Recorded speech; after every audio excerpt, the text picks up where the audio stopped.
उत्तर प्रदेश के विधानसभा चुनाव अब आने वाले हैं। उत्तर प्रदेश में जहां सियासी सरगर्मी तेज हो चुकी है, वहीं उत्तर प्रदेश का सियासी पारा लगातार नेताओं के आगमन के साथ बढ़ता जा रहा है। उत्तर प्रदेश जो मुख्य रूप से 4 हिस्सों में बटा हुआ है, पूर्वांचल, पश्चिमांचल, बुंदेलखंड और रुहेलखंड। मूल रूप से अगर बात करें तो उत्तर प्रदेश 2 भागों में बटा हुआ नजर आता है। वो 2 भाग हैं, पूर्वांचल और पश्चिमांचल। उत्तर प्रदेश के पूर्वांचल भाग की बात करें तो यहां समाजवादी पार्टी, बहुजन समाज पार्टी, सत्तारूढ़ भारतीय जनता पार्टी और देश की सबसे पुरानी कांग्रेस पार्टी अपना जनाधार कायम रखे हुए है। वहीं पश्चिम की बात करें तो समाजवादी पार्टी, बहुजन समाज पार्टी में से किसी एक को रिप्लेस करके या पूर्व की भारतीय जनता पार्टी को रिप्लेस करके चौथे स्थान पर हर बार राष्ट्रीय लोकदल अपनी मजबूती दिखाता रहा है। मेरा नाम है अंकित मणिन्द्र त्रिपाठी और आप देख रहे हैं पत्रकार काका। हैदराबाद के एक नेता हैं, बहुत बड़े वक्ता हैं और देश के संविधान में डॉक्टर भीमराव अंबेडकर में और सलाउद्दीन ओवैसी के विचारों में अपने विचारों को मिलाते हैं और देश की संसद में विपक्ष की एक मजबूत आवाज के रूप में अपने आप को दर्शाते हैं। नाम है असदुद्दीन ओवैसी। आज मैं जनपद महाराजगंज के शिवबन लाल सक्सेना की कर्मभूमि के उस विधानसभा में बैठा हूं जहां से चुनकर कभी मुख्यमंत्री गए और उन्होंने मुख्यमंत्री की कुर्सी संभालकर 2 अक्टूबर 1989 को इस महाराजगंज का निर्माण किया। नाम था स्वर्गीय वीर बहादुर सिंह। आज पनेरा विधानसभा में तमाम प्रत्याशिता के बीच मैं बैठा हूं ऑल इंडिया मजलिसे इत्तेहादुल मुसलमीन के जिला अध्यक्ष सरवर खान साहब के पास। जानते हैं सरवर खान से कि क्या कहती है उनकी सियासी जुबान 2022 के इस महासमर को लेकर के। सर, पत्रकार काका के इस कार्यक्रम में आपका बहुत बहुत स्वागत है। आपका भी बहुत बहुत धन्यवाद।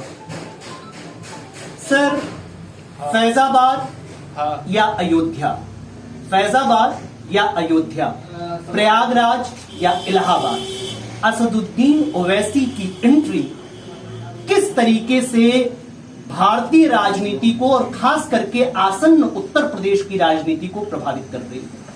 देखिए, जहाँ तक आपने सवाल किया कि प्रयागराज और इलाहाबाद और फैजाबाद और अयोध्या, तो हमें नहीं लगता कि नाम को बदलने से विकास होगा। सबसे पहली चीज़ यह है कि जनता के बीच क्या मैसेज देना चाहते हैं। अगर नाम के बदलने से विकास अगर हो रहा है तो पूरे हिंदुस्तान का नाम बदल करके आप विकासनगर कर दीजिए, उत्तर प्रदेश का नाम बदल करके विकासनगर कर दीजिए। सबसे पहली चीज़ है कि कोई भी राष्ट्रीय अध्यक्ष या प्रदेश अध्यक्ष, तमाम पार्टियां अपनी राजनीतिक सफर का आगाज़ या चुनावी मुहिम का आगाज़ कर रही हैं, तो हमारी भी पार्टी ने वीर ओवैसी साहब ने उत्तर प्रदेश में अपना आगमन शुरू कर दिया है और अल्हम्दुलिल्लाह हम लोग सभी जिलों को जा रहे हैं, हमारे राष्ट्रीय अध्यक्ष जा रहे हैं, उनका कार्यक्रम हो रहा है और 2022 को हम लोग बड़ी मजबूती से इंशाअल्लाह लड़ने जा रहे हैं। सर, आपने कहा कि असदुद्दीन ओवैसी साहब का आगमन हुआ, ठीक है, असदुद्दीन ओवैसी साहब का आगमन हुआ, आप लोगों ने मोर्चा बनाया। पिछले दिनों साथियों, इसी पनेरा विधानसभा की एक उभरता हुआ विकासशील चौराहा है सिसवा मुंशी, जहां पर मैंने प्रदेश अध्यक्ष शौकत साहब का इंटरव्यू किया था। उन्होंने कहा था कि भागीदारी संकल्प मोर्चा बना है, उसकी अगुवाई ओम प्रकाश राजभर कर रहे हैं। साहब, ओम प्रकाश राजभर की अगुवाई को आपने स्वीकार किया और ओम प्रकाश राजभर जी स्वतंत्र सिंह के यहाँ चाय पीने जाते हैं। असदुद्दीन ओवैसी और उनकी पार्टी ओम प्रकाश राजभर को लेकर के अब क्या सोच रही है? देखिए, जहाँ तक ओम प्रकाश राजभर जी का सवाल है, व्यक्तिगत ताल्लुकात किसी का किसी से हो सकता है। कोई भी राजनेता कहीं किसी के घर जा सकता है, एक औपचारिक मुलाकात कर सकता है, उससे कोई वो नहीं है।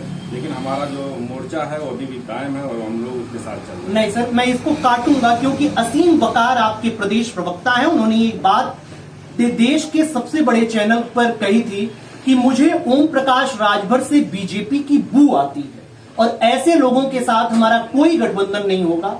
भागीदारी संकल्प मोर्चा क्या उसी दिन बिखर गया? और अगर बिखर गया तो क्या असदुद्दीन ओवैसी का पहला प्रयास ही उत्तर प्रदेश में असफल हो गया? नहीं, बिल्कुल नहीं। आपने शायद उनके ट्वीट को जो है शायद संजीदगी से नहीं पढ़ा। उनका ट्वीट था कि अगर कोई भी ऐसी पार्टी जो हमारे साथ, जिनसे मेरा अलायंस है, अगर वो बीजेपी के साथ जाते हैं तो हम उनकी भी मुखालफत करने का काम करेंगे। उन्होंने ये नहीं ट्वीट किया था कि वो बीजेपी के साथ चले गए। अगर बीजेपी के साथ जाते हैं तो यकीनी तौर पे हम उनकी मुखालफत करेंगे, चाहे ओम प्रकाश राजभर जी हो, चाहे कोई भी पार्टी हो। समाजवादी पार्टी हो, कांग्रेस पार्टी हो या बहुजन समाज पार्टी, कुछ नेता ये कहते हैं कि जो काम हिंदू युवा वाहिनी और विश्व हिंदू परिषद करती है, ठीक वही काम ऑल इंडिया मजलिसे इत्तेहादुल मुस्लिमीन करती है। उनका यह आरोप कहां तक सही है कि आप धर्मनिरपेक्षता के लिए खतरा है और कहीं ना कहीं आपकी रैली, आपके द्वारा लड़ना और आपका प्रचार भारतीय जनता पार्टी को मजबूत करता है? जहां तक तो आपने कहा कि तमाम सियासी दलों का आपने मिसाल दिया कि MIM की विचारधारा उसे मिलती है और हम उसके साथ कहीं पैरेलल खड़े हैं, तो ये बिल्कुल एक तरीके से एक भ्रम की स्थिति फैलाने का काम किया जाता है नेताओं के द्वारा। सबसे पहले आपको बात बताऊं, जिस जिले के अंदर बैठ करके आज जो आप मेरा इंटरव्यू ले रहे हैं, इस जिले के वो बने हुए तकरीबन 31 साल हो गया और बीजेपी इन 31 सालों से इस मैदान में, सियासी मैदान में चुनाव लड़ने का काम कर रही है। लेकिन आप बता दीजिए, जो मोदी जी सबका साथ सबका विकास की बात करते हैं, क्या उन्होंने किसी मुस्लिम को टिकट देने का काम किया? लेकिन आपको मैं बताऊं, आपको वैसे इत्तेहादुल मुस्लिमीन ने जब अपने सफर का आगाज, सियासी सफर का आगाज महाराजगंज जनपद से उत्तर प्रदेश से करने का काम किया, तो हमने सबसे पहले जो टिकट दिया था भाई उपेंद्र सिंह को, कामनी जायसवाल को नौतनवा से, भाई उपेंद्र सिंह को फरिंदा से टिकट दे करके एक पैगाम दिया था कि हम कम्युनल जमात नहीं बल्कि हम एक सेकुलर जमात हैं। और ये पैगाम उसके पहले भी आप देखिए, जब 2016 के बीकापुर के उपचुनाव में हमने मैदान में थे तो वहाँ पर प्रदीप कोरी को हमने टिकट दे करके पैगाम दिया था कि हिंदुस्तान की अगर सबसे बड़ी कोई सेकुलर जमात है तो उनकी साथ। पनिया विधानसभा की मैं बात करूं, मैं बहुत दूर नहीं जाऊंगा सर, थोड़ा सा पीछे चलते हैं। 2002 में मेहदी हसन चुनाव लड़े, कोई फायदा नहीं हुआ, भाजपा जीती। 2007 की बात करें, दोबारा मेहदी हसन साहब चुनाव लड़े, सपा के जनार्दन प्रसाद ओझा ने जीत दर्ज की। 2012 में तलत अजीज चुनाव लड़े, GM सिंह चुनाव जीते। 2017 में गठबंधन से तलत अजीज चुनाव लड़ी, फिर ज्ञानेंद्र सिंह की विजय हुई। क्या लगता है आपको कि पनियरा विधानसभा किसी मुस्लिम प्रत्याशी को, मैं सीधे सीधे कहता हूं, किसी मुस्लिम प्रत्याशी को आखिर क्यों एक्सेप्ट नहीं कर पाता है? आखिर क्यों वह मुस्लिम प्रत्याशी कहीं ना कहीं पीछे रह जाता है, या अपने ही जमात के वोटों को लेकर के वो सिमट सा जाता है और कहीं दूसरे दल आगे निकल जाते हैं?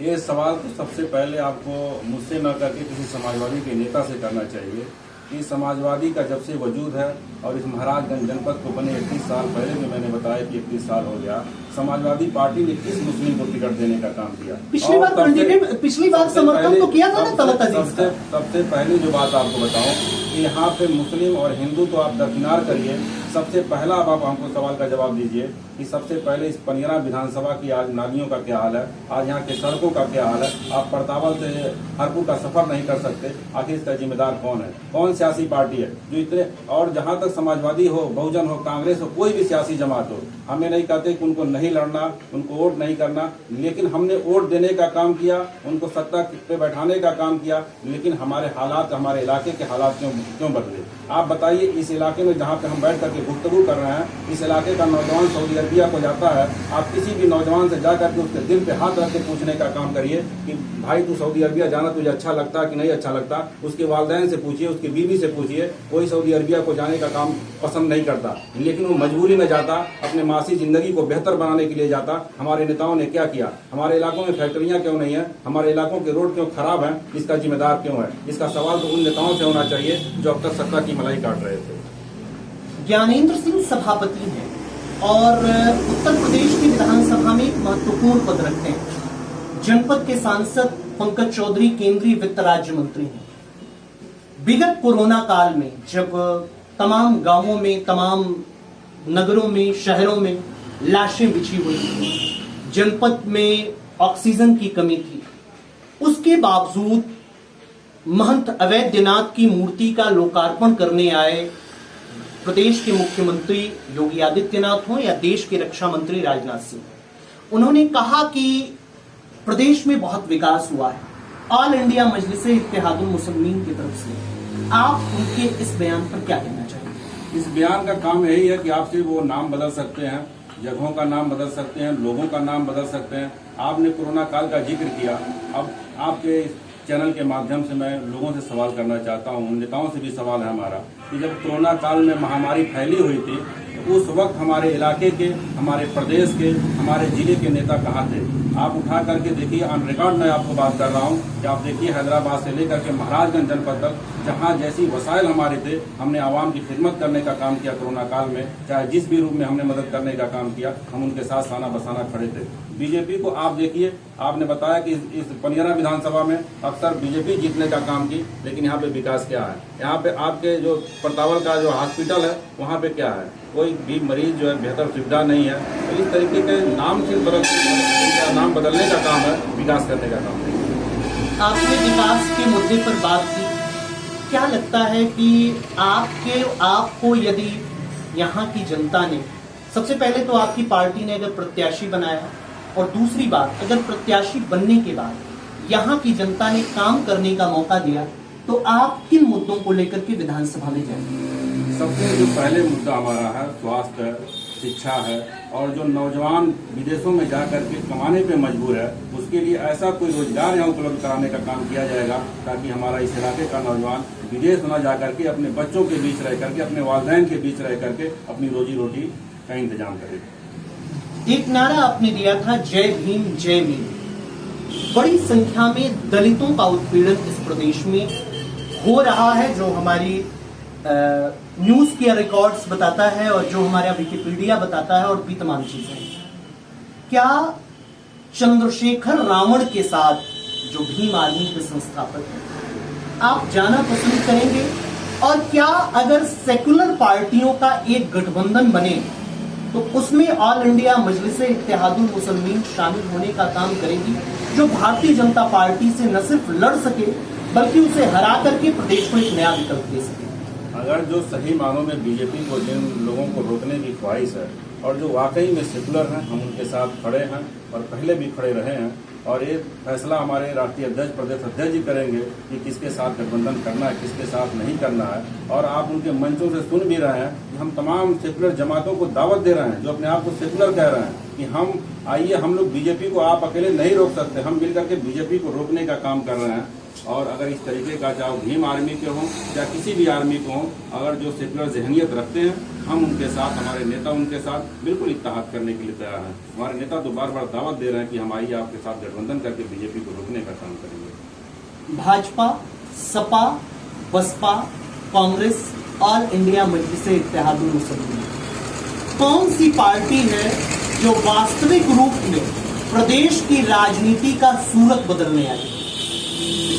वादे तो 70 सालों से होते रहे, इस प्रदेश को बहुत बुलंदियों पे ले जाना है। इतना बड़ा सूबा होने के बाद, इतना संसाधन होने के बाद, आप हिंदुस्तान के और सूबों को देखने का काम करिए और इस सूबे को देखने का काम करिए। सबसे ज्यादा आप मुंबई को चले जाइए, आप लुधियाना को जाइए, सबसे ज्यादा नौजवान कहाँ को मिलेगा? उत्तर प्रदेश का मिलेगा। और ऐसी हालात में मिलेगा जिसका जिम्मेदार कौन है? अगर ये नेता वाकई में अपने इलाके की भलाई किए होते, बड़े लेवल पे नहीं किए होते, जहाँ के आप विधायक बने, जहाँ के आप सांसद बने, उन इलाकों पे अगर आपने वर्क किया होता, तो आज हमारा नौजवान यहाँ से विदेश जा करके और वहाँ पे मजबूर नहीं होता। आप देखिए मुंबई से लौटते वक्त कितने मजदूरों के ऊपर ट्रेनें चला दी गई, आखिर उसका जिम्मेदार कौन है?